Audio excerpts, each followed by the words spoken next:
Indonesia and the Philippines, where daily consumption reduced because people have daily salaries. So when they don't have daily jobs because of the restrictions, clearly consumption is depressed. And obviously, an important part of the business, that is duty-free sales, due to the lack of traveling, was impacted. So if all these come together over the next 6 to 12 months, I think we will see an overall recovery of the business, but we can't precisely say when.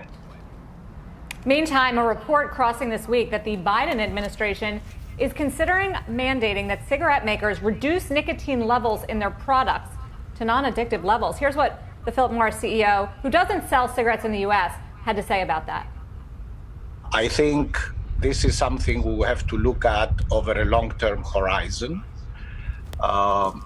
because if you do it too early, like any abrupt measure, you may have unintended consequences like illicit trade. And I want to remind everybody that the problem of cigarettes is not nicotine. Yes, nicotine is addictive.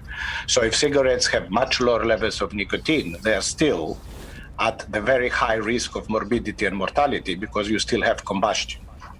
So our view has always been, as I explained to you as well, that alternatives must be authorized and made available. I think with the right measures, first demand-side measures, then what we're discussing here, supply side, we can phase out cigarettes in 10 to 15 years in many, many countries.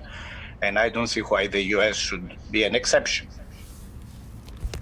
Phasing out cigarettes. And finally, today is 4/20, so I had to ask him about any plans for the cannabis industry like we've seen his competitors invest in. Clearly, there are two routes to cannabis products. The one is pure pharmaceutical products that have therapeutical claims and go through the FDA or other agency process.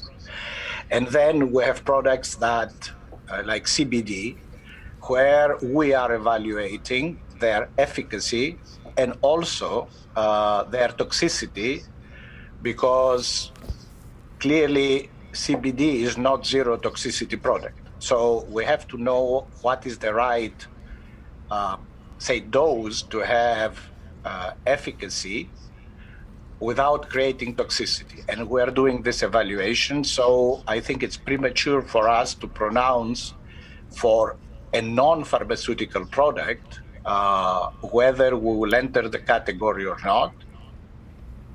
So he's not going there into cannabis like we've seen with, for instance, Altria, a sister company here in the U.S. investing in Cronos or British American Tobacco. Wilford, the story with Philip Morris International is IQOS. This is their device that they make that heats tobacco but doesn't burn it, which is why he made the distinction on combustion.